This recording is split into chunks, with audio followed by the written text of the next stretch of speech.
کما بلونا اصحاب الجنہ، جیسے آزمایا ہم نے باغ والوں کو، اذ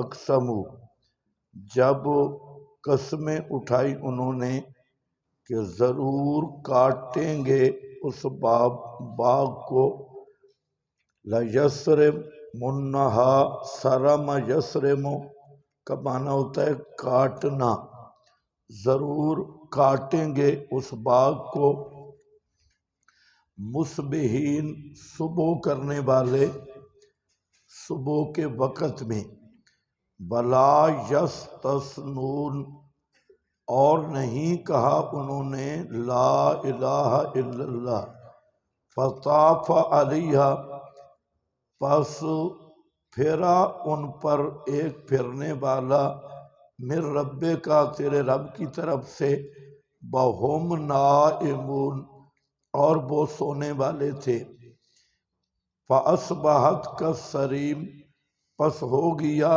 وہ باغ مثل صریم کے، فتنادوا مصبحین، پس ایک دوسرے کو آواز دی صبح کرنے والے، یہ کہ صبح سویرے جاؤ، علی حرثکم، اپنے کھیت پر، اگر ہو تم صارمین، کاٹنے والے پھلوں کو، فانطلقوا، پس گئے وہ، وہم یتخافتون، اس حال میں کہ وہ آپس میں آہستہ آہستہ باتیں کر رہے تھے، یہ کہ نہیں داخل ہوگا اس باغ میں، الیوم، آج کے دن، اوپر ان کے کوئی مسکین، بغدو، اور صبح کی انہوں نے، علی ہر دن قادرین، اوپر روکنے کے قادر ہونے والے، فلما رأوہا،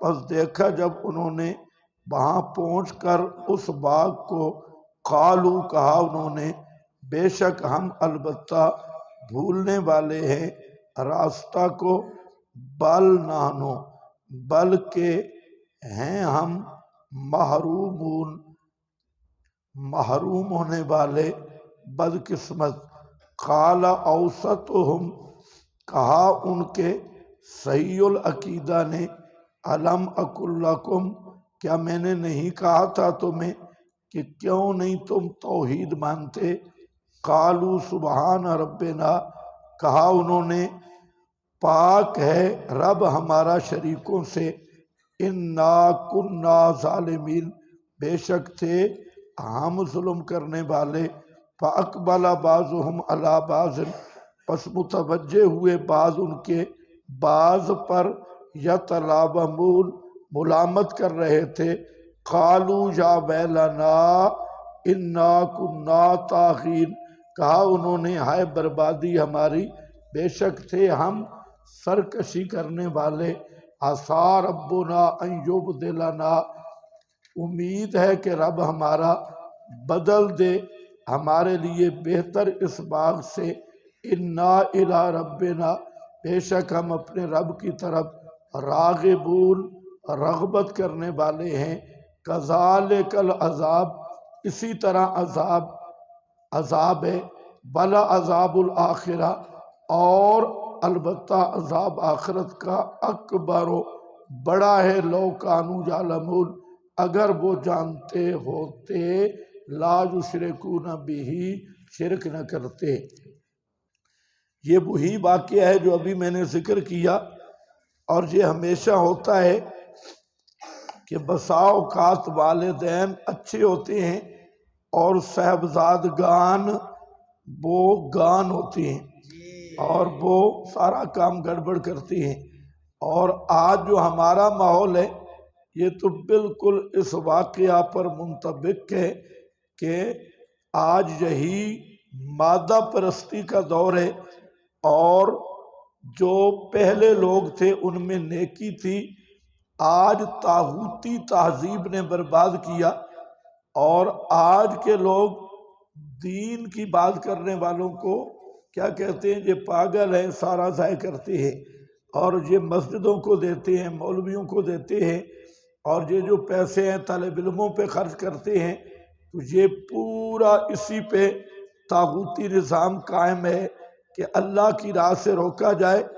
طاغوت کے راستے پہ خرچ کیا جائے۔ اور پھر یہ لوگ ہوتے ایسے ہیں کہ ان کا مال حرام مصرف پہ لگتا ہے، گانے بجانے پہ، کنجریوں پہ، گھوڑے کی دوڑوں پہ، کتے لڑانے پہ، اور شادیوں کے رسم و رواج پہ، جہیز کی لعنت پہ، اور پھر تھانوں میں، کچہریوں میں، اور ہر حرام اور ابس کام پہ خوشی سے خرچ کرتے ہیں۔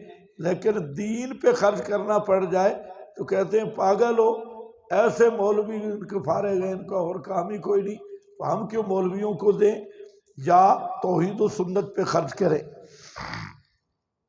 تو آج بالکل یہی منظر ہے۔ تو فرمایا اِنَّا بَلَوْنَاهُمْ كَمَا بَلَوْنَا، ہم نے آزمایا ان کو جیسا کہ ہم نے، ان سے مراد مکہ والے، جیسا کہ آزمایا ہم نے اصحاب جنہ، اصحاب جنت سے مراد یہ باغ والے۔ جب قسمیں اٹھائی انہوں نے، لَيَسْرِمُنَّهَا، سَرَمَ يَسْرِمُ ضَرَبَ کے وزن پہ ہے، ضَرَبَ يَضْرِبُ، اور ضرور بے ضرور کاٹیں گے ہم، مصبحین، صبح کرنے والے، یعنی صبح کے وقت، لا یستثنون۔ یہاں بحث ہے، عام مفسرین نے فرمایا کہ یستثنون سے مراد ہے انشاءاللہ کہنا۔ کیا مراد ہے؟ انشاءاللہ کہنا۔ یہ کدھر گئے دونوں؟ انشاءاللہ کہنا، لا یستثنون۔ پھر اس پہ بات ہوئی کہ ان کا انشاءاللہ کیا تھا، تو قرطبی کا حوالہ لکھا ہے اور حضرات نے، معلم، کبیر، روح المعانی، حضرات نے لکھا کہ استثناء سے مراد سبحان اللہ کہنا ہے، انہوں نے سبحان اللہ نہیں کہا۔ حضرت مولانا حسین علی صاحب رحمۃ اللہ علیہ فرماتے ہیں کہ سبحان اللہ یا انشاء اللہ کہنا زیادہ سے زیادہ مستحب ہے۔ اگر سبحان اللہ کہے تو کیا ہے؟ مستحب ہے۔ مستحب پہ اتنا بڑا عذاب کیوں آیا؟ مستحب کے ترک پہ تو عذاب نہیں آتا۔ اور عام مفسرین نے یہی معنی لیا، انشاءاللہ نہیں کہا، سبحان اللہ نہیں کہا۔ بھائی سبحان اللہ نہیں کہا، پورا باغ تباہ کر دیا۔ انشاءاللہ نہیں کہا۔ پھر بعد نے اس کی توجیہ کرنے کی کوشش کی کہ انشاءاللہ کا عقیدہ نہیں رکھتے تھے، یعنی تقدیر کے منکر تھے۔ یہ بات بھی صحیح نہیں، تقدیر کے منکر ہوں تو سبحان اللہ، یا آخر میں کیا رہا ہے؟ سبحان ربنا۔ سبحان ربنا کا تقدیر سے کیا تعلق ہے؟ تو اس لیے حضرت فرماتے ہیں کہ جہاں لا یستثنون، لا الہ الا اللہ مراد ہے، عقیدہ توحید، اور مطلب ہے وہ عقیدہ توحید نہیں رکھتے تھے۔ استثناء سے مراد عقیدہ توحید ہے، جیسے حوقلہ سے مراد لا حول ولا قوت الا باللہ، حمدللہ سے مراد الحمدللہ رب العالمین۔ اسی طرح استثناء سے مراد، بولو بولو جلدی بولو، بولو نہیں تو آج اللہ اسرا یوم ہی پہ عمل کریں گے، بولو۔ ہاں، عقیدہ توحید، یہ مواحد نہیں تھے۔ حضرت فرماتے ہیں یہ پکے مشرک تھے، باپ ان کا مواحد تھا اور یہ تھے درباری مشرک۔ اور یہ دو قسم کے سے نکالتے، ایک نکالتے بابا کے نام کے، درباروں کے، اور دوسرا ایسا ہوتا تھا اللہ کے نام کا۔ انہوں نے کہا کہ جو اللہ کا نام کیسا ہے نا اس کا کوئی فائدہ نہیں ہے، یہ ایسے مولوی شولوی کھا جاتے ہیں، بس ٹھیک ہے بابے کے نام کا دیتے آؤ، دربار دیگ چڑھا دی اور ہٹے کٹے مجاوروں کو کھلا دو، اور باقی اللہ کے نام کیسے کی ضرورت نہیں ہے، صرف بابے اور ہی کافی نہیں، اور بابے برکت ڈالیں گے۔ اللہ فرماتے ہیں جب میں نے پکڑا تو کہاں گئی برکتیں؟ لا یستثنون فطاف علیہا طائف، پس پھرا چکر لگایا، مراد آگ کا عذاب ہے، طافہ سے معلوم ہوتا ہے پھرا ان پر ایک پھرنے والا، وہ کوئی آگ بگولا تھا جس نے سارے باغ کو جلا دیا، مر رب کا تیرے رب کی طرف سے، اس حال میں کہ وہ سوئے تھے، وہ رات کو سوئے ہوئے تھے اور ایسا طوفان اور جا آگ بگولا آیا، اس نے سارے باغ پر چکر لگا کے سب کو ملیا بھیٹ کر دیا، فَأَصْبَحَتْ كَالصَّرِيمِ، پس ہو گیا وہ باغ مثل سریم کے۔ سریم کے تین معنی ہیں، السریم، السریم الرماد الاسود، پہلا معنی ہے راکھ سیاہ، سیاہ راکھ، الرماد الاسود، سیاہ راکھ بن گیا۔ دوسرا معنی سریم کا چٹیل میدان، صاف میدان، اور تیسرا معنی سریم کا بادل کی طرح ہو گیا، بالکل وہ بھی معنی وہی ہے، صاف سفید بادل کی طرح، لیکن بہتر معنی جہاں ہے السریم الرماد الاسود۔ آگ آئی نا، اس نے رماد اسود بنا دیا۔ رماد اسود کا معنی بولو بولو، راکھ سیاہ، سیاہ راکھ بنا دیا، سوا کر رکھا، یا کالا چٹیل میدان۔ فتنادو، پس انہوں نے آپس میں ایک دوسرے کو آوازیں دی، مصبحین، صبح کرنے والے۔ ادھر باغ تباہ تھا، انہیں کوئی پتہ نہیں تھا، یہ اپنے گھروں میں تھے، اب باغ کاٹنے کے لیے چلے ہیں اور مشورہ کر رہے ہیں کہ کسی کو پتہ نہ چلے، اس لیے جائیں گے تہجد کے وقت، صبح سویرے نکلیں گے تاکہ کسی کو پتہ نہ چلے۔ صبح ایک اندھو، بلایا انہوں نے ایک دوسرے کو، صبح کرنے والے، اور کیا ندا تھی؟ ان، تنادو کی ندا کی تفسیر ہے، ان وہ تنادو میں ندا کیا تھی اس کی تفسیر ہے یہ کہ صبح سویرے چلو علی حرثکم، اپنے کھیت پر۔ سوال ہے وہ تو باغ تھا، حرث کہاں گیا؟ حرث تو کھیتی کو کہتی ہے، اور وہ کیا تھا؟ باغ تھا۔ حرث کھیتی ہے، جواب یہ ہے کہ جو باغ ہوتا ہے اس میں کھیتی بھی ہوتی ہے، باغات میں کھیتی بھی ہوتی ہے۔ اگر آپ نے باغات دیکھے ہیں، بعض باغ ایسے ہوتے ہیں کہ ان کے درمیان میں فصلیں بھی ہوتی ہیں، یہ باغ ایسا تھا کہ درمیان میں فصلیں بھی تھی، اور سورۃ کہف میں بھی یہ باغ کا ایک واقعہ آیا ہے۔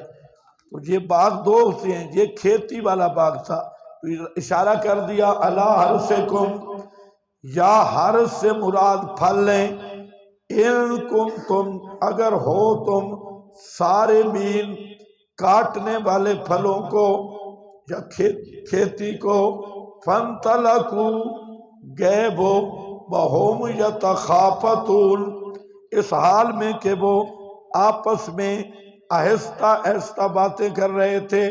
یہ آہستہ باتیں کیوں کر رہے تھے؟ ان اسی مخافت کی تفسیر ہے، یہ کیوں کر رہے تھے؟ آہستہ آہستہ باتوں کی تفسیر ان سے کی، یہ کہ نہ داخل ہو جائے اس باغ میں الیوم آج کے دنوں پر تمہارے مسکین، یہ ان کی یتخافتون تھی، ایسا باتیں کہ کوئی مسکین اس باغ میں داخل نہ ہو۔ وغدوا علی حرد، وغدوا اور صبح کی انہوں نے، علی حرد، حرد کے 3 معنی ہیں۔ حرد کا ایک معنی ہے القصد والارادہ، انہوں نے اوپر ارادے کے، علی حرد علی قصد، قصد اور ارادہ پر، قادرین، یہ قصد اور ارادہ کیا تھا؟ مسکینوں سے چھپ کے جانے کا، مسکینوں کو پتہ نہ چلے۔ اور قادرین، قادرین کا مطلب ہے کہ وہ باغ پر قادر ہے۔ قادرین اس صورت میں ہوگا باغ سے پھل لانے پہ قادر ہے۔ دوسرا علی حرد، حرد کا معنی ہے شدید غصہ، شدید غصہ، صبح کی انہوں نے سخت غصہ میں، شدید غصہ میں مسکینوں پر، مسکینوں پہ سخت غصہ تھا کہ کھیت ہمارا ہے اور یہ ہمارے کھیت میں کیوں آتی ہے، تو اس پہ غصہ کر رہے تھے اور گالیاں دے رہے تھے۔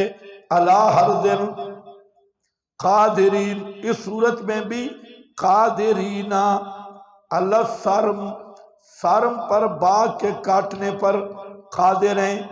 اور تیسرا معنی آپ کے پاس لکھا ہے الحرد المنع، روکنا، تو انہوں نے صبح کی منع پر، یعنی منع کرنے پر قادرین، وہ گمان کر رہے تھے کہ ہم مسکینوں کو روکنے پہ قادر ہیں، جب صبح جائیں گے تو ہم اس تدبیر سے مسکینوں کو روک لیں گے۔ قادرین علی منع المساکین، مساکین کو روکنے پہ قادر ہوں گے، سمجھ گئے؟ ہاں، اس تدبیر سے نکل جائیں گے۔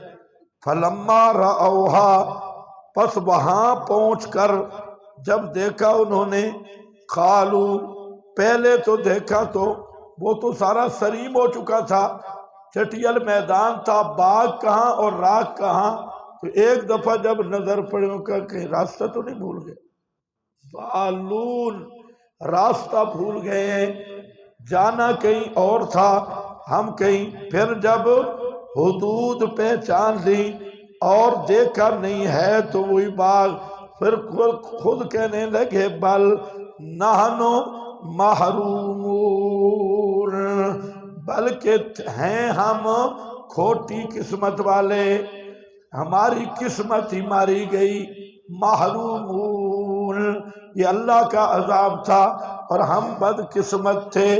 قال اوسطہم، کہا ان کے اوسط نے، اوسط کا معنی صحیح العقیدہ، جو بہتر تھا ان کا، اوسطہم، یہ اوسط وہی ہے وسطا، جعلناکم امتا وسطا، تو وسطا خیر الامور اوسطوا، تو وسط بہتر کو کہتے ہیں، کنتم خیر امت، جعلناکم امتا وسطا کنتم خیر امہ، وسطا خیر امہ، وسط کا معنی بہتر، اور جہاں مراد اوسط کا معنی صحیح العقیدہ اور سمجھدار ان کا، الم اقل لکم، نہیں کہا تھا میں نے تمہیں، کیوں نہیں توحید مانتے، ان کا کیا معنی کرو گے؟ کیوں نہیں پاکیاں اللہ کی تسبیح مانتے، تسبیح کیا ہے؟ اللہ کی توحید ہے۔ لولا تسبحون، او بھائی جان یہ ٹھیک کوئی نہیں ہوا، ادھر بیٹھ، لولا تسبحون، یہ ادھر گئے تو تالا نہیں نہ مارا انہوں نے، مجھے الہام ہوا ہے کہ ان 3-4 دنوں میں تمہاری پٹائی ہونے والی، الہام غلط بھی ہو سکتا ہے صحیح بھی، تم اب مستیوں پہ ہو، پھر کیا ہوا اس کو، صحیح اس ٹائم صحیح ہو گیا اور پھر پتہ نہیں کیا ہو گیا۔ لولا تسبحون، کیوں نہیں تم تسبیح مانتے، یعنی توحید مانتے، اللہ کو شریکوں سے پاک کیوں نہیں مانتے، اور کیوں نہیں غیر اللہ کے حصے بند کرتے؟ قالوا سبحان ربنا. اب سمجھ آئی، باغ چلا جائے نا تو اب مشرک کو پتہ چلتا، پہلے سمجھ نہیں آ رہی تھی. باغ شاگ گئے، اب کہتے ہیں سبحان ربنا، پاک ہے، پاکیوں والا ہے، پاک ہے شریکوں سے رب ہمارا. انا کنا ظالمین، بے شک تھے ہم کٹر مشرک، غیروں کو برکات دہندہ سمجھتے تھے. آج پتہ چل گیا اگر ہمارے باب حضرات یہ برکات دہندہ مشکل کشا ہوتے، ہمارے باغ کی رکھوالی کر لیتے، باغ جل نہ جاتا، راکھ نہ بن جاتا.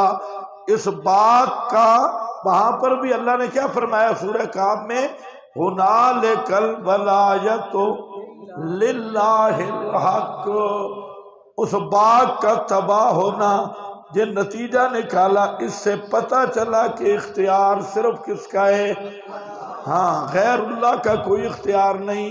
ہنالک، اسی مقام پہ یہ مسئلہ ثابت ہو گیا جب مشرک کا باغ تباہ ہوا، اسی جگہ پہ یہ مسئلہ ثابت ہو گیا کہ الولایۃ للہ الحق. جہاں پر بھی ہے سبحان ربنا، پاک ہے پروردگار ہمارا، بے شک تھے ہم ظلم کرنے والے. فَأَقْبَلَ بَعْضُهُمْ عَلَى بَعْضٍ. اب بس اسی طرح ہی ہوتا ہے، جب کام بن جائے تو ہر آدمی اپنے ذمہ لیتا ہے کہ یہ میرا کمال ہے، میری کشمت کرا، اور کام بگڑ جائے تو کہتے تو بے ایمان ہے. یتلاومون لام یلوم لومن، ایک دوسرے کو ملامت کرنے لگے. وہ کہتے ہو بے ایمانہ، میں تجھے کہتا تھا لیج میری دربار پہ نہ جا. وہ کہتے ہو سورہ تو 11ویں دیتا تھا. اس نے کہا اور ڈنگرا تو یہ کام کرتا تھا. یہ آپس میں لڑ رہے ہیں. یتلاومون قالوا یا ویلنا، قالوا یا ویلنا، کہا انہوں نے ہائے بربادی ہماری، انا کنا طاغین،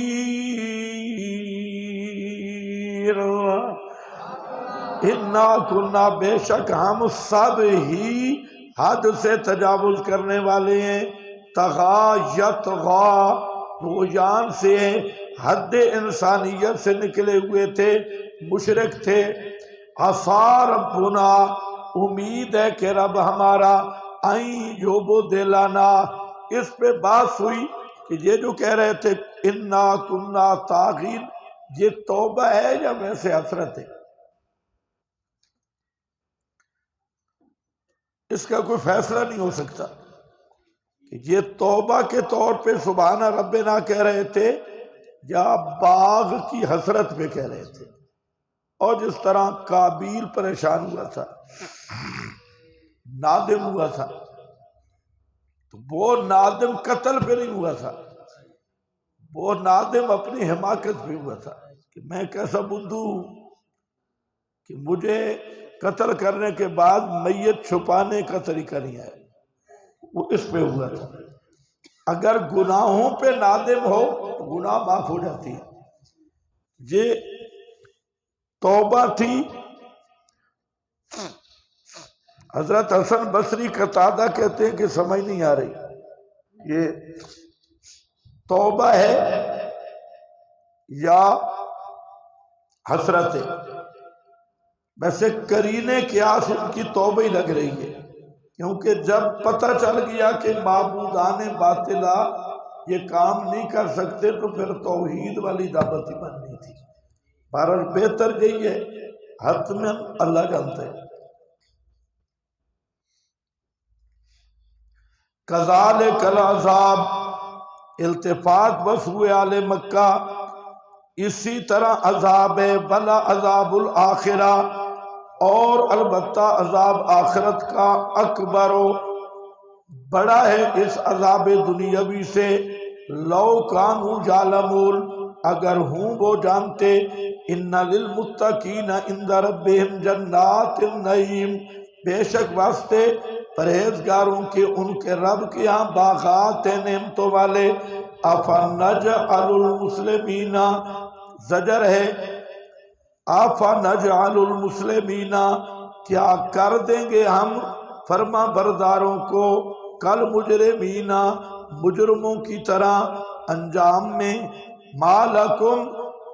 مالکم کیا ہے تمہیں، کیف تحکمون کیسے تم فیصلہ کرتے ہو، ام لکم کتاب کیا ہے واسطے تمہارے کوئی کتاب، فیہ تدرسون معنی اس طرح کرنا ہے تدرسون فیہ، تدرسون فیہ جس کتاب میں تم پڑھ لیتے ہو، ان لکم اس بات کو یہ کتاب کا مضمون یہ ہے کہ واسطے تمہارے فیہ اس کتاب میں لکھا ہوا ہے، لما وہ چیزیں جو تم پسند کرتے ہو، ام لکم ایمان یا ہے واسطے تمہارے پختہ عہد قسموں والے عہد، علینا ہمارے ذمہ، بالغۃ جو پہنچنے والے ہیں قیامت تک، ان لکم بے شک واسطے ان جن کا مضمون یہ ہے، ان لکم کے ساتھ لگانا ہے، جن کا مضمون یہ ہے کہ بے شک واسطے تمہارے جو تم فیصلہ کرو گے،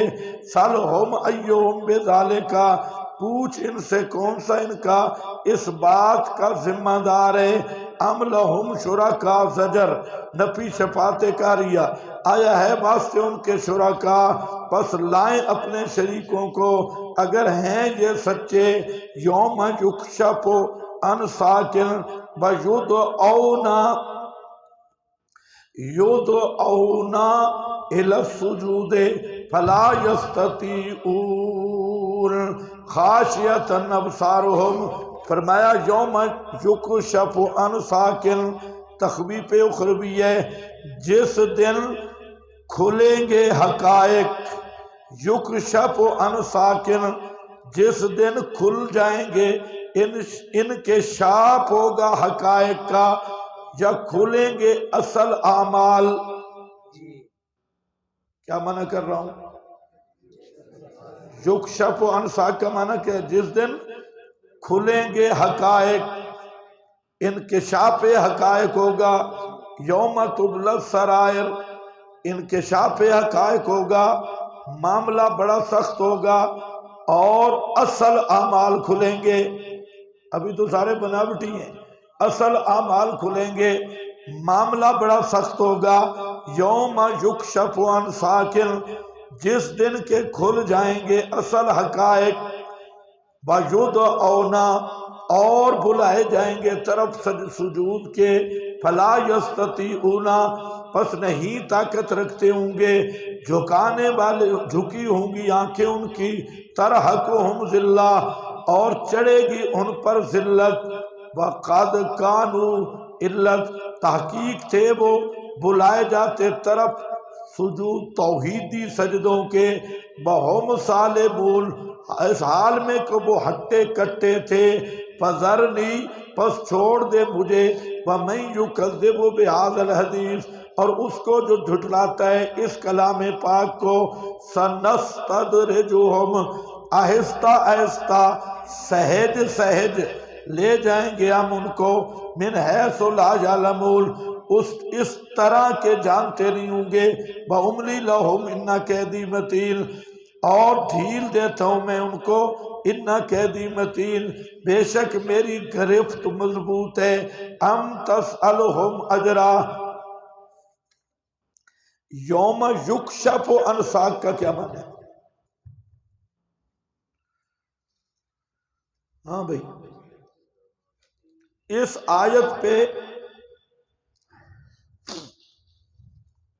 غیر مقلدین کا بالکل منہ کالا ہو گیا، اور غیر مقلدین کو اتنی بڑی ضرب لگی ہے اس آیت پہ کہ منہ دکھانے کے قابل۔ اب پہلی بات میری طرف سن لو، کون سننے کے لیے تیار ہے؟ مجھے تو نہیں لگتا کہ آپ سنیں۔ اچھا لکھ رہے ہیں، اوہو، یہ تو ہم نے تھوڑا جمپ لگایا جو آگے نکلے اندر اندر سے۔ تو یہ اہم مسئلہ ہے، اس پہ ذرا غور کرو۔ یوم یکشف عن ساق کیا مطلب؟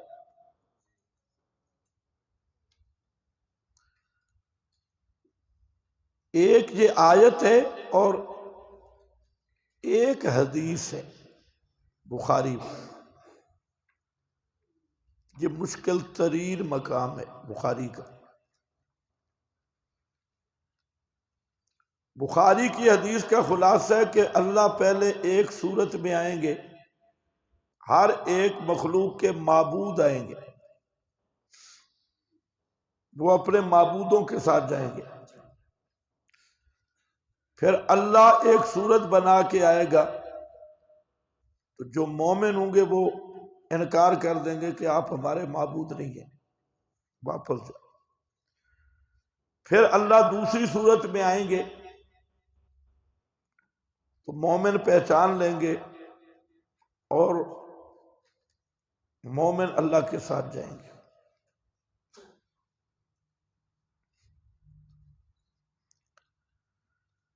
یہ مشکل ترین حدیث ہے، اور اس میں پھر آ رہا ہے کہ اللہ ساق کو کھولیں گے اور لوگ سجدہ کریں گے۔ حدیث اصل وہی ایک ہی ہے، اس کو راویوں نے کہیں ٹکڑا کچھ بنایا کچھ نہیں۔ اب اس حدیث کو جب آیت کے ساتھ ٹچ کر دیا تو اشکال اور زیادہ کبھی ہوگی۔ اس لیے یاد رکھو وہ حدیث الگ ہے، یہ آیت الگ ہے۔ حدیث کا اس آیت سے کوئی تعلق نہیں، اور سیاق و سباق بھی بالکل واضح ہے۔ اب وہ حدیث اللہ ایک صورت میں آئیں گے، پھر دوسری صورت میں آئیں گے، اللہ کی صورت ہے ہی کوئی نہ، تو صورت میں کیا آئیں گے؟ پھر اللہ ایک صورت میں آ کے دعویٰ کرے گا میں اللہ ہوں، وہ اللہ نہیں ہوگا۔ دوسری دفعہ جب دعویٰ دوسری صورت میں کرے گا تو وہ اللہ ہوگا۔ آپ میری بات سمجھ رہے ہیں؟ جو مولوی ہے نا وہ بولیں، دوسرے نہ سنیں، یہ آپ کے سمجھنے کی بات نہیں ہے۔ چھوٹے چھوٹے بیٹھے ہیں بالکل آنکھیں بند کر لیں۔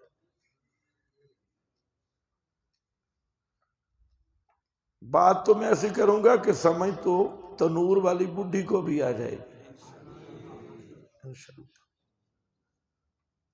اب پہلی گزارش یہ ہے کہ اس حدیث کا اس آیت سے کوئی تعلق نہیں، وہ الگ ہے، یہ الگ ہے۔ پہلی خرابی ان کو ٹچ کرنے سے۔ آیت کا کیا معنی ہے؟ آیت کا معنی جناب بالکل واضح ہے کہ جہاں یکشف عن ساق، یہ مسئلہ صفات سے نہیں تعلق رکھتا، یہ مسئلہ محاورات سے تعلق رکھتا ہے۔ یہ محاورات عرب ہے، اچھی طرح سمجھ لیں۔ اور میں نہیں کہہ رہا، حضرت عبداللہ ابن عباس رضی اللہ تعالیٰ عنہ، حضرت مجاہد، حضرت ابراہیم نخعی، یعنی سلف صالحین، ائمہ صحابہ اور ائمہ تابعین۔ آپ میری طرف ذرا توجہ فرمائیں۔ ائمہ صحابہ اور ائمہ تابعین وہ فرما رہے ہیں کہ یہ محاورہ ہے، اور کشف ساق کنایہ ہے شدت سے، اور کشف ساق کا ایک معنی اصل بھی ہے، اصل، اور ساق کا معنی شدت بھی ہے۔ جیسے اس پر بہت ساری مثالیں بھی کتاب و سنت میں ہیں، جیسے وَالْتَفَّتِ السَّاقُ بِالسَّاقِ، نکالو۔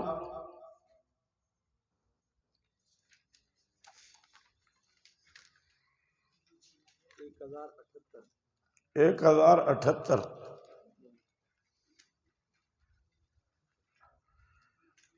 والتفت الساق بالساق، اور ملے گی پنڈلی کے ساتھ پنڈلی، ملے گی پنڈلی کے ساتھ پنڈلی۔ ساق کس کو کہتے ہیں جی؟ ٹخنے سے گھٹنے تک کہہ رہی ہے، یہ ساق ہے۔ تو والتفت الساق بالساق، جہاں پر بھی معنی ہے شدت پر شدت، سختی پہ سختی۔ موت کا معاملہ بڑا سخت ہے، جب آدمی مر رہا ہوتا ہے تو سخت معاملہ پیش آتا ہے، شدت پیش آتی ہے۔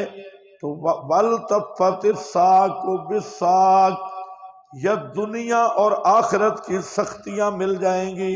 ادھر دنیا کی سختی، بیماری، درد ہے، ادھر روح نکلنے کے ساتھ آخرت والی سختی دنیا والی شدت کے ساتھ مل جائے گی۔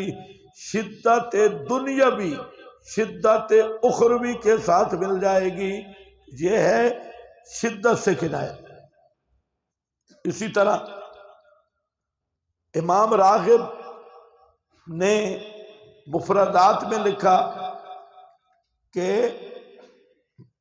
عرب کا معروف محاورہ ہے قامت الحرب علی الساق، قامت الحرب علی الساق، جب جنگ شدت اختیار کر لے، قامت الحرب علی الساق، یہ اس وقت بولتے ہیں جب جنگ شدت اختیار کرے۔ مفردات امام راغب، شدت اختیار کرے۔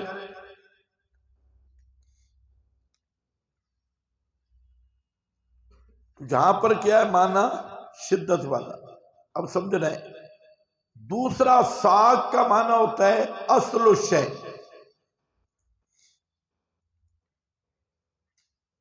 حقیقت الشے بھی کہتے ہیں، اصل الشے۔ اس لحاظ سے ساق بمعنی حقائق اور اصل الاعمال، اصل الاعمال۔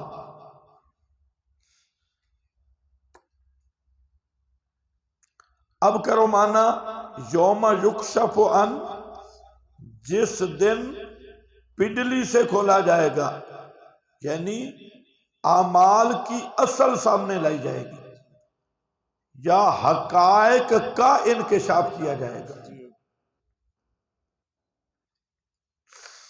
اصل اعمال سامنے لائی جائے گی، یا حقائق کا، بولو بولو جلدی بولو، انکشاف ہوگا، حقائق منکشف ہو جائیں گے۔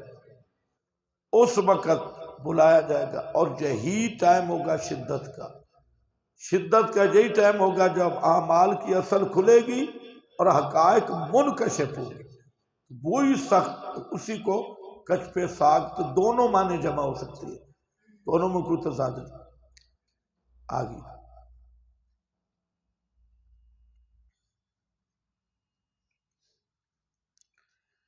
ویسے بھی کوئی مشقت والا کام کرنا ہو تو آپ کیا کرتے ہیں؟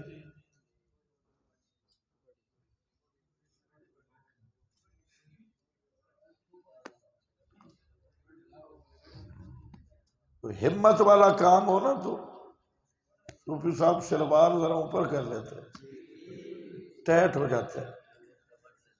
ہاں بالکل، چوتا بڑھنا، پنجابی یہی ہے، لنگ مارنا، لنگ کیا بولتے ہیں آپ؟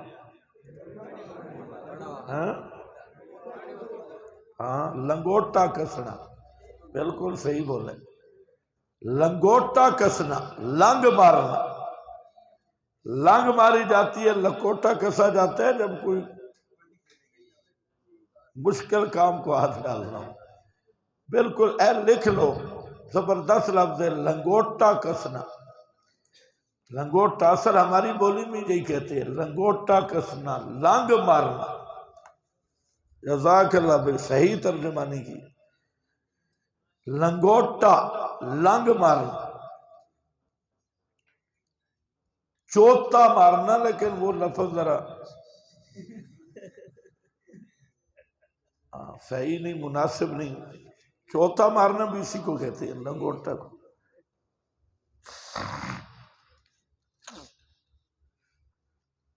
اچھا بھائی، یہ جو معنی ہے، یہ معنی انہی حضرات ابن عباس سے، مجاہد، اکرمہ، ابراہیم نخعی، سلف، صحابہ اور تابعین سے. غیر مقلدوں کا اس لیے مکالا ہو گیا، میری طرف دیکھو کہ تعویل کون کر رہا ہے؟ صحابی.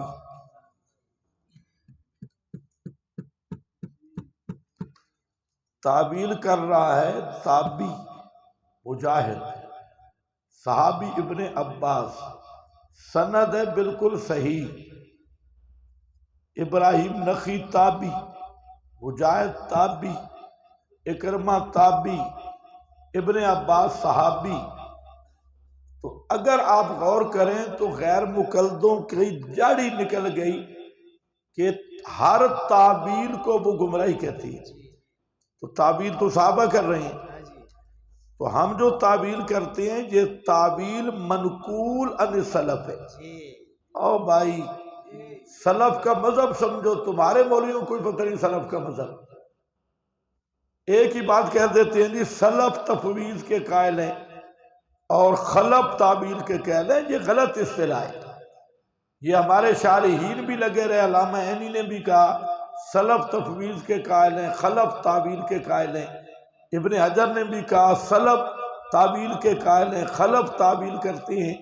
یہ سلف سے میں تعبیر لا رہا ہوں اور صحیح سند کے ساتھ. تو معلوم ہوتا ہے کہ سلف کا بے عینی وہ عقیدہ ہے جو میں آپ کو بتا رہا ہوں کہ سلف تعبیر بھی کرتے ہیں، صفات بھی مانتے ہیں. لیکن سلف اندھے نہیں ہیں، سلف فرق کرتے ہیں محاورہ کیا ہے اور صفت کیا ہے.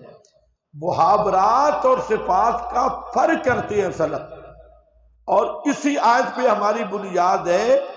اسی طرح اور جگہ پہ بھی کئی حوالے ملیں گے. اگر آپ سے کوئی سوال کرتا ہے کہ آپ نے یہ تیسرا راستہ کہاں سے نکالا، یا تعویل والے ہیں یا تفویض والے، تو ہم کہتے ہیں کہ آپ نے بات سمجھی نہیں ہے.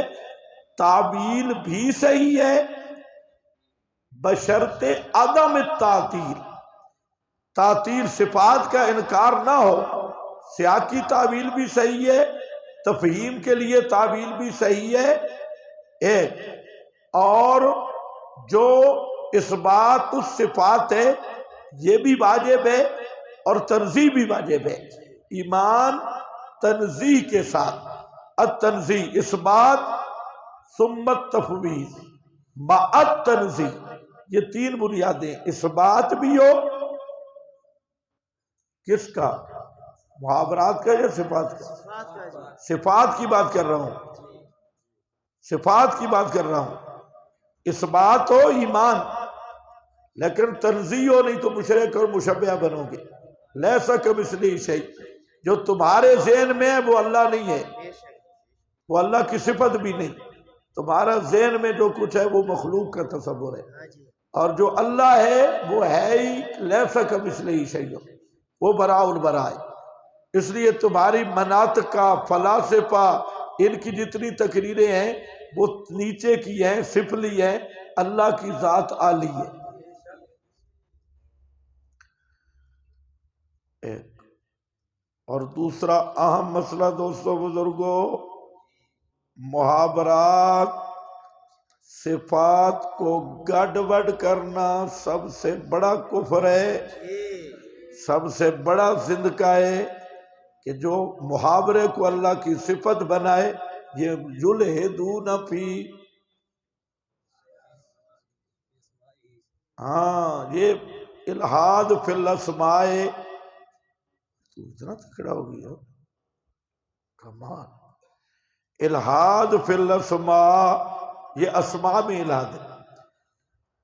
اور اس کے سب سے بڑے مرتکب غیر مقلدین وکٹورین نسل ہے، سب سے بڑی مرتکب، بالکل انہوں نے اللہ کو اپنے جیسا بنایا ہوگا۔ ہاں تو کہتے ہیں اللہ نے بھی شلوار پہنی ہوگی، اور پھر اللہ پنڈلی سے کپڑا اٹھائے گا، نؤمن بہ ولا نسأل عن کیفیت دور اللانتی، بے ایمانہ، پہلے خدا کو شلوار پہنا رہا ہے، پھر خدا کی پنڈلی ظاہر کر رہا ہے۔ اور بھائی ہے جب کنایا، صفات سب برحق ہیں کما جلی کو بشا نہیں، لیکن جو تم نے مشبیہ کا عقیدہ بنا کے شلواریں مبالے پہنا کے اور پھر پنڈلیاں ننگی کرائی ہے، یہ اپنے پاس رکھو۔ اب آ گئی حدیث، وہ حدیث تو ویسے کوئی پڑھے تو اسے میں پڑھاؤں، بات اس پہ لمبی ہے، میں اس کا ایک لفظ میں ختم کر رہا ہوں، اگر کسی کو اشکال آئے تو پھر لکھ بھیجے، وہ بات لمبی ہے۔ وہ بھی تسرب من الربات ہے۔ حضرت ابو موسیٰ اشعری کی ایک روایت مسند ابی یعلا میں ہے،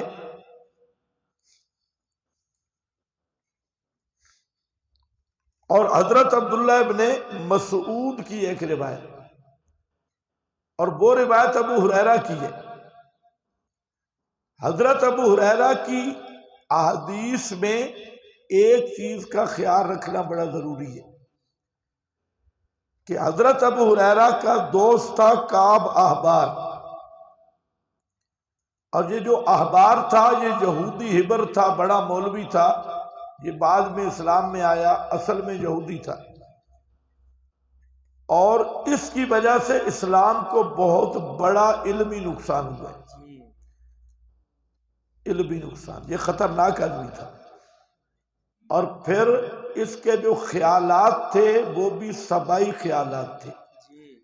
مجھے تو کنفرم یقین ہے کہ یہ جو یہودی آئے تھے نا، وہ ابن سبا اور یہ کعب بھی اسی سازش کا حصہ ہے، کعب احبار یہ بھی اسی سازش کا حصہ ہے جس سازش کے ساتھ ابن سبا آیا تھا۔ کسی نے لکھا نہیں ہے، ملا نہیں، میں نے ڈھونڈا پڑا، لیکن میں نے اس کی عادتوں اور اس کی روایتوں سے اندازہ لگایا کہ یہ بھی اسی ٹیم کا فرد ہے۔ اب ہوتا یہ کہ کعب احبار کی دوستی حضرت سے بھی تھی، حضرت ابو ہریرہ سے بھی تھی، تو بہت ساری ایسی چیزیں تھیں کہ حضرت ابو ہریرہ نے بیان کی تھی کعب احبار سے، لیکن حضرت ابو ہریرہ کے شاگردوں کو یہ توہم ہو گیا کہ انہوں نے کالا احبار کو چھوڑ کے کالا کعب کو انہوں کالا رسول اللہ کہا ہے۔ اب اللہ کا صورتوں میں تشریف لانا اور ایک صورت بدلنا اور دوسری صورت میں آنا اور فلاں صورت میں آنا، یہ یہودیوں کا عقیدہ ہے، یہودی مشبہ ہیں۔ تشبیہ والا عقیدہ کس کا ہے؟ یہود کا۔ اب سمجھ رہے ہیں میری بات کہ اللہ صورتیں بنا رہا ہے۔ آگے بریلویوں نے کہا کہ اللہ سے ملتی ہے تصویر میرے پیر کی، انہوں نے آگے کام بشری بیس بٹا کے آیا، آہد ہا احمد سڑوایا، بشری بیس بٹا کے آیا، آہد ہا احمد سڑوایا، یہ آگے انہوں نے لے لی۔ تو یہ یہودی نظریات ہیں تشبیہ والے۔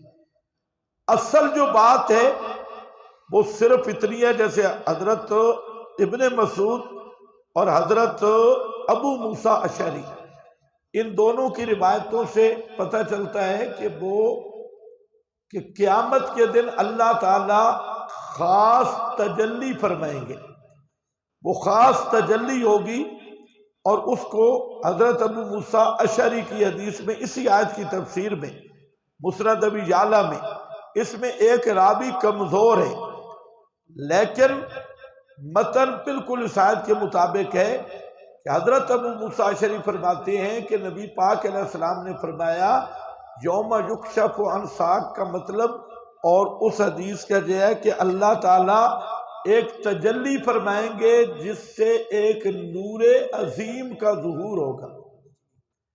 یہی بات حضرت ابن مسعود بھی فرماتی ہے۔ تو وہ جو تجلی تھی نا نور عظیم، اس کو راویوں نے تصویر بنا لیا، صورت بنا لیا۔ یہ اللہ کی خاص تجلی ہوگی کما جلی کو بشانی ہی، اور نور عظیم ہوگا، سمجھ رہے ہیں آپ میری بات؟ اور اس کی تعبیر کرتے ہوئے راویوں نے، کسی نے صورت کہہ دیا، کسی نے تصویر کہہ دیا، اور پھر اللہ آئے گا صورتیں بنا کے اور بنا کر کے۔ تجھے اصل حدیث وہی تھی، آگے تسرب من الربات ہے، ہضم کرنا ہے تو مشکل۔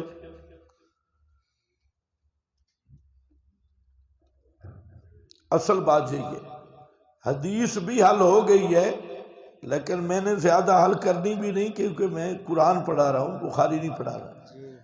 اتنی کافی ہے، جس کی حل ہو گئی، جس کی نہیں ہوئی اس کی اللہ حل کر دے۔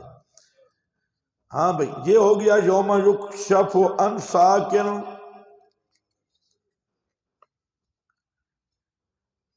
اس کے بعد ہے فاصبر لحکم ربک ولا تکن کصاحب الحوت۔ فاصبر، صبر کر میرے پیغمبر اپنے رب کے حکم کا، ولا تکن، نہ دل تنگ ہونا، کصاحب الحوت، مچھلی والے کی طرح، کصاحب الحوت، مچھلی والے کی طرح، دل تنگ نہیں کرنا، جلدی نہیں کرنی، ابالا نہ ہو میرا پیغمبر۔ ہاں، فاصبر لحکم ربک، صبر کر، انتظار کر، لکھا ہے فاصبر منتظرا لحکم ربک، انتظار کر، ڈٹ جا اپنے رب کے حکم کے آنے تک۔ ولا تکن کصاحب الحوت، اور مت ہو مچھلی والے کی طرح۔ کون ہے مچھلی والا؟ حضرت یونس اذ نادا، جب ندا کی،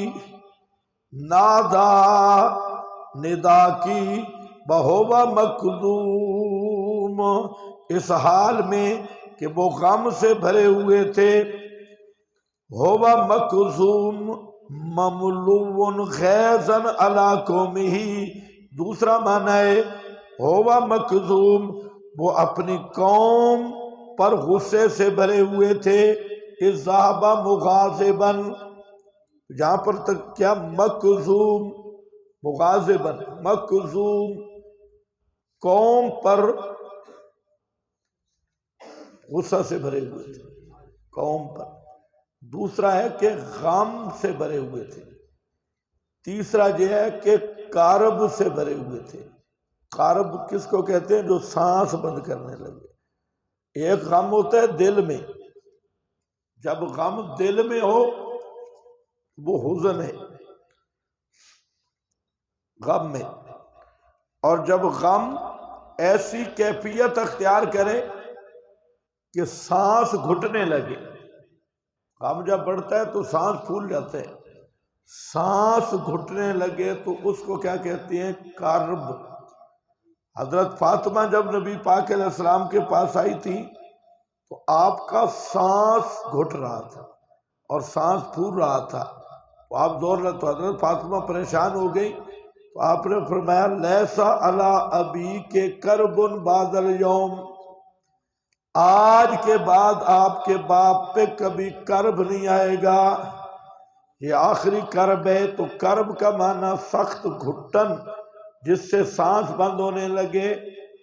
تو مکذوم، اب خیال کرنا، یونس پیغمبر ہے، کیا ہوا تھا، انہوں نے کیا جلدی کی تھی؟ اس آیت نے بتا دیا کیا جلدی کی تھی، مودودی نے کچھ اور بتایا، آیت نے بتا دیا کہ اس آیت کے اندر فاصبر لحکم ربک، صبر کر اپنے رب کے حکم کے لیے، انتظار کر۔ یونس نے انتظار نہیں کیا، پتہ نہیں تمہیں سمجھ آئی کہ نہیں؟ قرآن نے کلیئر کر دیا حضرت یونس نے کیا غلطی کی تھی۔ انہوں نے انتظار نہیں کیا تھا، تو انتظار کر۔ انتظار کس کا نہیں کیا تھا؟ ہجرت کے لیے اللہ کے حکم کا۔ انہوں نے اجتہاد کر لیا۔ اصل اتنی حضرت یونس کی لغزش تھی کہ عذاب کا وعدہ مشروط تھا کہ اگر انہوں نے نہیں مانا عذاب آئے گا۔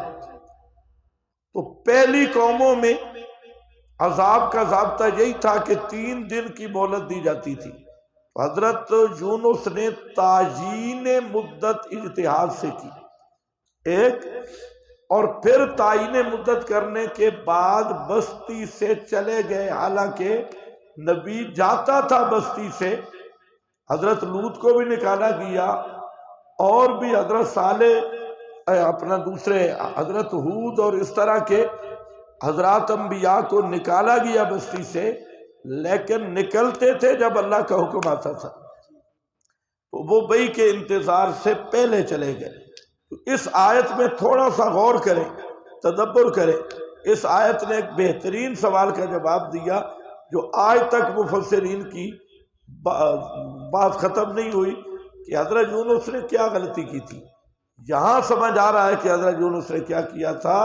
فرمایا میرا پیغمبر جلد بازی نہ کرو، رب کے حکم کی انتظار کرو، جیسے حضرت اس طرح نہیں کرنا کہ یونس نے میرے حکم سے پہلے جلدی کی تھی۔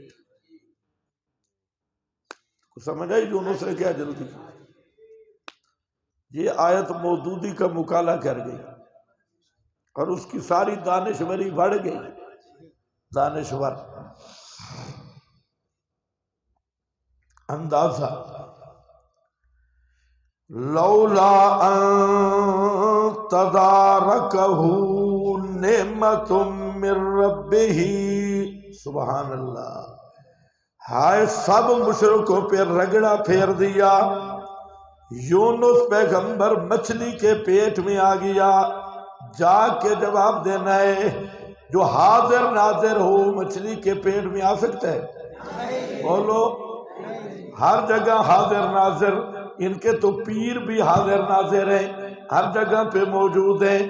پیغمبر مچھلی کے پیٹ کے اندر آ گیا، اور جو حاضر ناظر ہو وہ پیٹوں میں نہیں آتا۔ اور اگر یونس پیغمبر کو پتا ہوتا کہ اس بات پہ میری گرفت ہوگی، اللہ ناراض ہوگا، تو کبھی چھوڑ کے نہ جاتے ہیں۔ ابھی پیغمبر کے ساتھ واقعہ پیش آنے والا ہے، بہت بڑا ہولناک واقعہ، لیکن پیغمبر کو اپنے بارے کا بھی پتہ نہیں کہ میرے ساتھ کیا ہونے والا ہے۔ وہ جا رہے تھے اور ظن اللہ نقدر علیہ، یہی سوچ کے جا رہے تھے کہ اللہ گرفت نہیں کرے گا، پکڑے گا نہیں۔ پھنس گئے کشتی میں، کشتی پہ چڑھے، کشتی بھنور میں پھنس گئی، اور تمہارا تو بہاول آنکھ بیڑا دھک، اور فلانا بیڑا دھک، ادھر پیغمبر والی کشتی پھنسی ہوئی ہے، اس کو کون دھکا لگائے گا؟ یونس پیغمبر والی کشتی پھنس گئی، اور حالت یہ بن گئی کہ پیغمبر کشتی سے اترے تو کشتی چلتی ہے، اور پیغمبر کشتی کے اوپر ہو تو کشتی ڈوبتی ہے۔ یہ بیڑے ترا لیندے نے، کھوٹیاں قسمتاں کھریاں کر، نرے جھوٹاں دے جھوٹے، کذاباں دے کذاب۔ زندہ پیغمبر کے بس میں بھی دریا کی لہروں پہ تصرف کرنا نہیں ہے۔ دریا کی لہروں اور کشتیوں پہ تصرف کرنے والا کون ہے؟ اونچے بولو، جو ایمان والے بیٹھے اونچے بولو، صرف اللہ، صرف نعرے نہ لگو، صرف اللہ، جواب دو۔ ہاں تو اب پوری ان مشرکوں کے عقیدے بھی دیکھتے آؤ۔ بیڑیاں تار دیندے نے، بریلوی بیڑیاں کہتے ہیں اور دیوبندی کہتے ہیں جہاز۔ حاجی امداد اللہ نے دیوبند بیٹھ کے جہاز تار دیا۔ ہاں، ایک دوسرے سے بڑھ کے کذابین، بیڑے تارنے والا صرف اللہ ہے۔ ہاں اب سنو، اللہ فرماتے ہیں لولا ان تدارکہ نعمت من ربہ، سبحان اللہ۔ اس آیت کو دیکھتے رہو، لولا اگر نہ سنبھال لیا ہوتا ان کو، نعمت من ربی، ان کے رب کی نعمت نے، ان کے رب کے احسان نے اگر نہ سنبھالا ہوتا ان کو، تدارک نہ کرتا، نہ سنبھالتا ان کو، نعمت من ربہ، رب کا احسان اور خاص رحمت، لنبذ بالعراء، البتہ ڈال دیا جاتا چٹیل میدان میں، بہوا مذموم، اس حال میں کہ مذمت کیے جاتے، ان کی مذمت ہوتی، لیکن کیا ہوا، میری نعمت نے اسے پا لیا۔ توجہ ہے، نعمت کیا چیز ہے؟ کس نعمت نے پایا؟ کس نعمت نے پایا؟ اس کے دو معنی۔ نعمت ان سے مراد کون سی نعمت ہے؟ ایک معنی ہے نعمت اجابت، نعمت اجابت، فاستجبنا لہو، فاستجبنا لہو، اور دوسرا قول ہے کہ اس نعمت سے مراد، اس نعمت سے مراد توحیدی پکار ہے، اور معنی یہ ہے اگر یونس کے پاس توحید فی الدعا والی نعمت نہ ہوتی،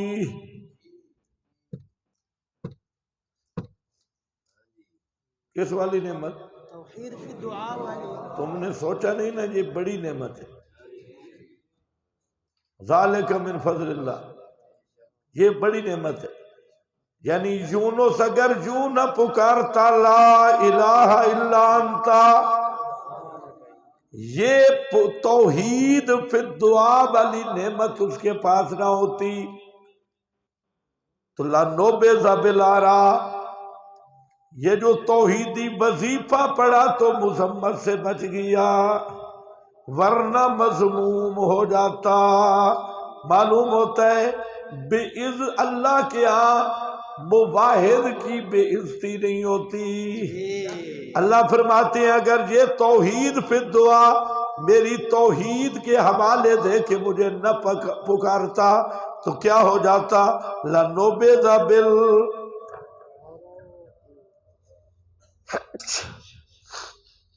ہوا مذموم، مذمت کیا جاتا، لیکن مذمت سے بچا لیا۔ سبب کیا بنا؟ لا الہ الا انت، سورۃ الصافات نکالے صفحہ 144۔ میں تمہارے چہرے دیکھ کے مجھے بھی شک پڑ جاتا ہے بھی صوفی کہہ رہے ہیں ایسے مارتا ہے، یہ کیسا معنی ہے؟ یہی معنی ہے نعمت من ربی۔ یہ معنی قرطبی میں بھی ہے، ابن جریر میں بھی ہے، اور بھی کتب تفسیر میں۔ یہ ابن زید نے یہی معنی کیا ہے، یہ بھی تابعی ہے۔ بس اب تو قرآن دیکھنے کی ضرورت نہیں رہی نا، ابن زید کا معنی آ گیا، اب خوش ہو گئے۔ چلو قرآن بھی دیکھ لو۔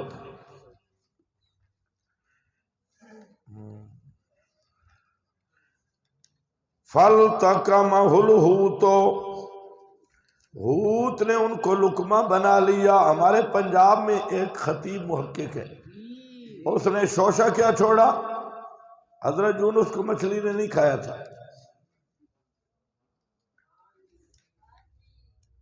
مچھلی نے کھایا نہیں تھا۔ اصل مسئلہ تھا کیا؟ حضرت یونس کشتی پہ جا رہے تھے، دوسرے شہر دعوت دینے کے لیے، تو کشتی بھری ہوئی تھی۔ اللہ فرماتے ہیں بھری ہوئی کشتی والوں کو اگر توحید نہ سمجھاتا تو مچھلی لقمہ بنا لیتی، بنایا نہیں ہے۔ حیرانگی کی بات یہ ہے کہ یہ لوگ نئی نئی باتیں کر کے داد حاصل کرتے، شوق، پرانی نہیں ختم ہوتی اصل باتیں۔ یہ ساری تعریف کیوں کرتے ہیں؟ لوگوں کو خوش کرنے کے لیے، لوگ خوش ہو جائیں اور لوگ کہیں ایسا معنی ہم نے زندگی میں نہیں سنا، پہلی دفعہ۔ سمجھ گیا کہ نہیں؟ تو تم بھی نئی چیز پہ خوش ہو جاتے، لیکن نئی چیز صحیح ہو، ہر لکل جدت لذہ نہ بنے، نہیں تو پھر 26 نمبر پہنچ جاؤ گے۔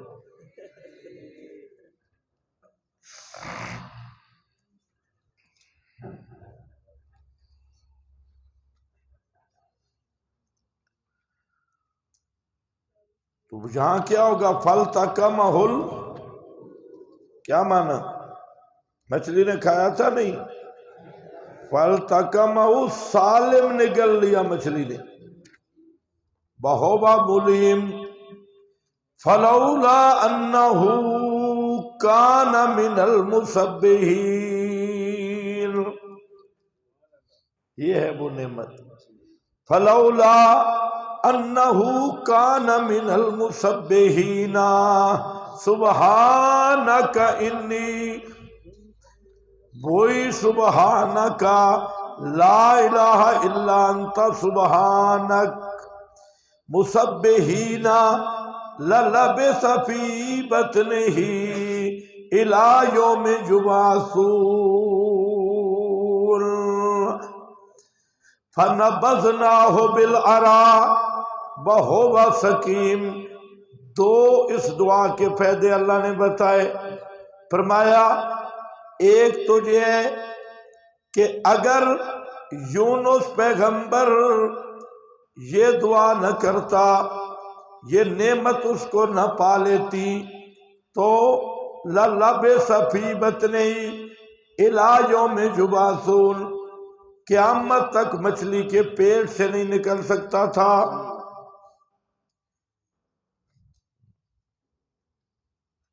یبعثون۔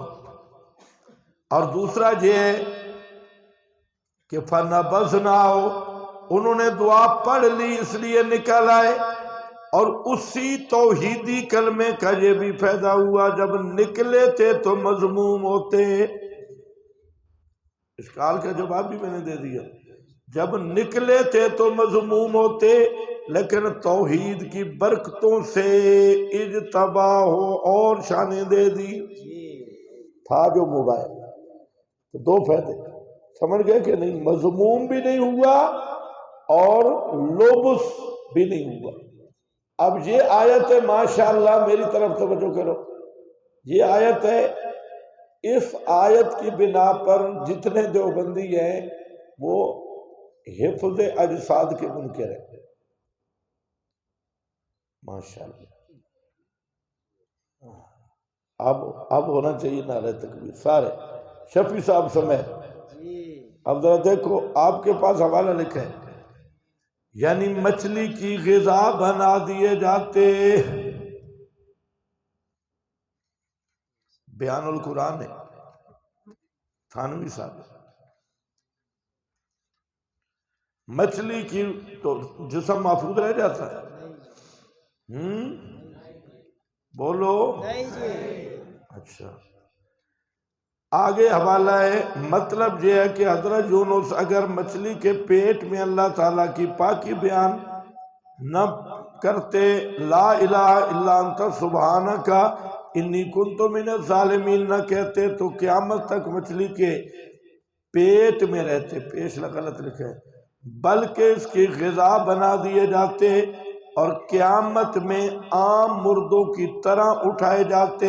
یہ مطلب نہیں کہ قیامت تک مچھلی بھی زندہ رہتی، ان کو پیٹ میں لیے پھرتی، کشف الرحمان غذا بن جاتی۔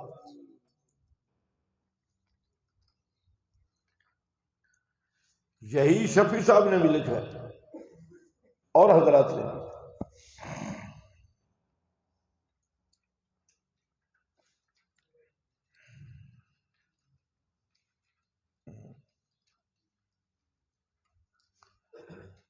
بھائی نہیں، یہ دیوبندی پھنسانے کا نسخہ ہے۔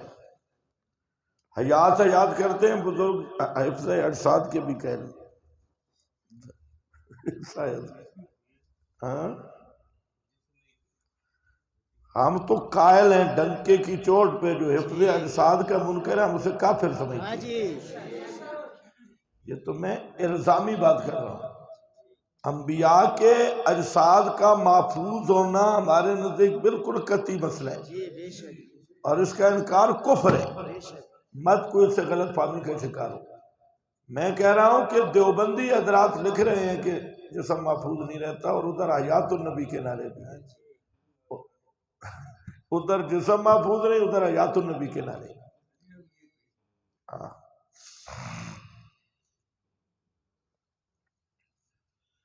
اچھا چلو اس پہ بات آئے گی مسئلہ حیات میں۔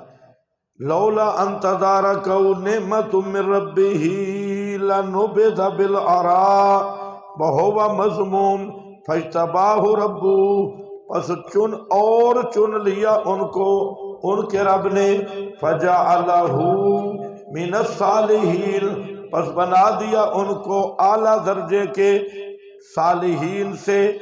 وَإِن يَكَادُ الَّذِينَ كَفَرُوا، زجر ہے، اور یہ ابتدا صورت کے متعلق ہے۔ ابتدا صورت میں جتنی میں نے تقریر کی ہے نا، اگر اس آیتوں کو دیکھو تو ساری تقریر کی دلیل یہ ہے۔ ابتدا میں جو تقریر تھی وہ یہ ہے، وَإِن يَكَادُ الَّذِينَ كَفَرُوا، اور قریب ہے کہ وہ کافر لوگ، لَيُزْلِقُونَكَ بِأَبْصَارِهِمْ، ہاں یُزْلِقُونَكَ، یُزْلِق زلق کا معنی پھسلا دینا، یُزْلِقُونَكَ تجھے پھسلانا چاہتے ہیں اپنی آنکھوں کے ساتھ۔ لما سمعوا الذکر، کب؟ جب وہ الذکر سنتے ہیں۔ الذکر کیا ہے؟ ہاں قرآن، اور قرآن کا مضمون توحید۔ الذکر، ہاں قرآن کی اصطلاح میں ذکر کے دو معنی ہیں، ایک ذکر توحید، دوسرا ذکر نصاب توحید قرآن ہے۔ لما سمعوا الذکر وَيَقُولُونَ إِنَّهُ لَمَجْنُونٌ،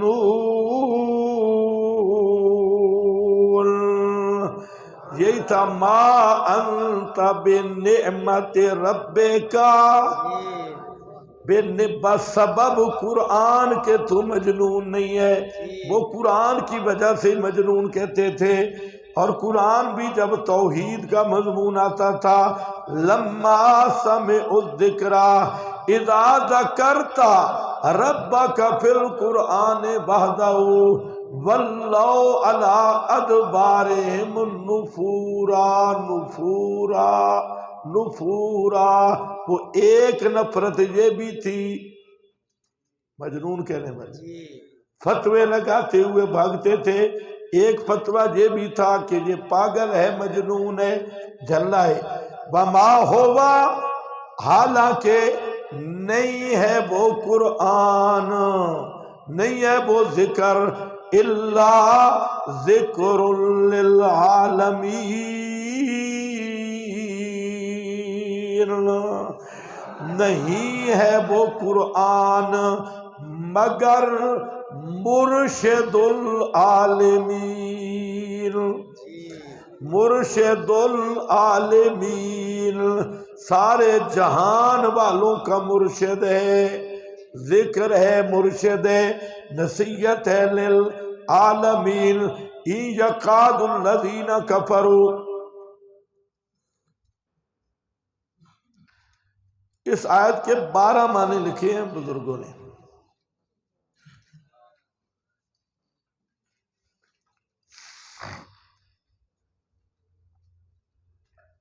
دو معنی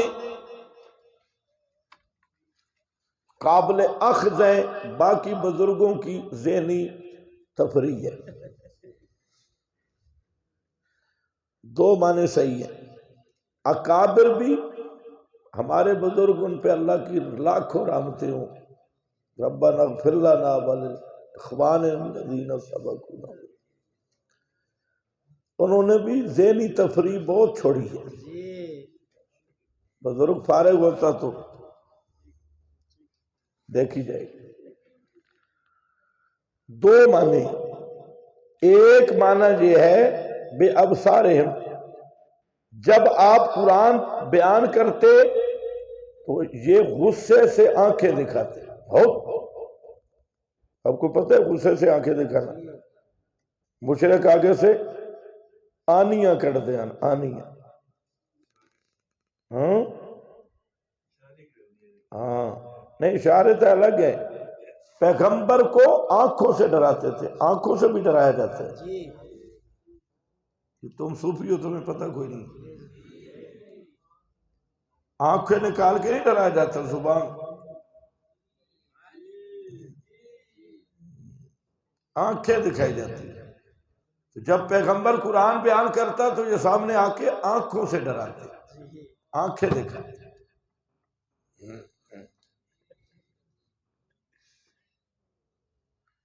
تو لَيُزْلِقُونَكَ بِأَبْصَارِهِمْ، ہے چبل مشرک، پیغمبر کو ڈرا رہے آنکھوں سے. ہم یہ کر دیں گے. کس کو سمجھ آئی آنکھوں سے ڈرانا؟ ہاں اس کے تو ماہر ہو بارہ. چھوٹے بچوں کو تو ڈرایا ہی ہوگا آنکھوں سے. تو آنکھوں سے ڈرانا، تو یہ زلق بالابصار کا مطلب ہے، یا اذلاق بالابصار کا، کہ جب آپ قرآن بیان کرتے تو وہ آنکھوں سے غصہ کرتے بے ابصار. اور مقصد تھا کہ خبردار رک جا قرآن، آئندہ مسئلہ سما نہیں چھیڑنا، ہم یہاں یوں کر دیں گے. اپنے رب کی عبادت کا ہمیں نہ چھیڑ. آج بھی مشرک دھمکیاں دیتے، ڈراتی. اور سورہ حج میں چلے جاؤ تو مسئلہ واضح ہو جائے گا. اذا تتلی علیہم آیاتنا بینات تعرف فی وجوہ الذین کفروا المنکر یکادون یسطون بالذین یتلون علیہم. یکادون یسطون، قریب ہے کہ حملہ کر دیں، حملہ کر دیں. یہ حملہ وہی تھا، آنکھوں سے ڈراتے تھے اور آنکھیں پوڑ پوڑ کے دیکھتے. پنجابی میں زبردست معنی آنیاں کر دیں. ہاں آنیاں کر دیں، آنیاں میں کہندے ہیں. آنیاں کھڑنا محاورہ ہے، آنکھوں سے ڈرانا. دوسرا بھی اسی کے ساتھ ہے، بے ابصار، آنکھوں سے تجھے پھسلا دینا چاہتے ہیں. جب آپ مسئلہ بیان کرتے تو آگے کھڑے ہوتے، یہ کہتے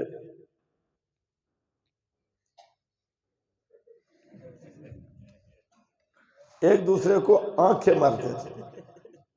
آئے مماتی آئے مسئلہ بیان کرنے والا آئے. تو اس سے اچھا بلا آدمی بھی وہ مسئلہ نہیں بیان کر سکتا. میں آپ کو پڑھا رہا ہوں اور آپ ایک دوسرے کو اشارے کریں، مزاحیہ بھی ہے تک کو. تو آپ مسئلہ بیان کر رہے ہوتے تجھے آگے سے بیٹھے، تم میں سے بھی کئی بیٹھے ہیں، میں جانتا ہوں. جب مسئلہ آتا ہے تو وہ مشرکین مکہ والی عادت کرتے ہیں، کچھ خوشی سے اور کچھ پریشانی سے. کوئی تو خوشی سے کرتے تھے، آنکھ ہوتے، وہ بھی اس طرح کہتے تھے آئے یہ فتویٰ آئے، بزرگ یہ فلانا مسئلہ آئے. یہ ہے یُذْلِقُونَکَ بِأَبْصَارِہِمْ. دو یہ اسی کے ساتھ کہ کبھی غصہ کرتے کبھی آنکھوں سے. اور تیسرا یہ جو اصل میں دوسرا ہے کہ ابصار سے مراد ہے نظر لگانا. ان کا ایک قبیلہ تھا بہت بڑا، معروف تھا نظر لگانے میں. اچھا ایک بات ذہن میں رکھے، ہمارے جو کچھ مباحث آتی ہے نا وہ کچھ پاگل بھی ہیں، دین کو کچھ اپنی خواہش کے تابع بھی کرتے ہیں۔ العین حق، نظر لگتی ہے لیکن نظر ہوتی تحت الاسباب ہے، یہ فوق الاسباب نہیں ہوتی، تحت الاسباب۔ آنکھوں کے اندر ایسے جراثیم ہوتی ہیں اور بعض آدمیوں کی ہوتی ہے، اور ان کی جب بعض کیفیت بنتی ہے تو وہ شعائیں نکلتی ہیں، یہ تحت الاسباب ہے، نظر کوئی فوق الاسباب چیز نہیں ہے۔ کیا ہوتے ہیں؟ آنکھوں میں خاص قسم کے جراثیم ہیں، اور وہ ہر وقت نہیں ہوتے، کسی کسی آدمی کے زیادہ ہوتے ہیں، ہر ایک کے نہیں، تم جتنی مرضی نظر لگاؤ نہیں لگتی، لیکن کئی کے جراثیم تیز ہوتی ہیں، اور وہ یوں دیکھے تو چلتی ہوئی گائے بھی گر جائے گی، بھینس بھی گر جائے گی۔ یہ ایک قبیلہ تھا مشرکین کا، ان کے بارے میں حکایتیں تو بہت لکھی ہیں کہ یہ بڑے تکڑے تھے اور نظر لگاتے تھے، 3 دن تک بھوکے رہتے تھے، کسی کو نظر لگانی ہوتی، پھر کسی اونٹ کو گھور گھور کے دیکھتے تو اونٹ ادھر ہی گرتا تو یہ گوشت گار لے کے آتے۔ تو مشرکین نے ٹونے ٹوٹ کے تو بہت کیے، نبی پاک کے پاس دامیں بھی لے آئے تھے، دم رکھنے والے، کہ اس کو کوئی جنات کی شکایت ہو گئی، بڑے عامل بھی انہوں نے بلائے تھے، دم رکھے، وہ جو دامے تھے وہ مسلمان ہو گئے، عامل حضرات۔ یہ لے آئے نظر لگانے والا خاص قبیلہ تھا، 3 دن بھوکے رہے، تو نظر کیوں؟ تاکہ آپ نعوذ باللہ آپ کو مارنے کے لیے، تو آپ تشریف فرما تھے، وہ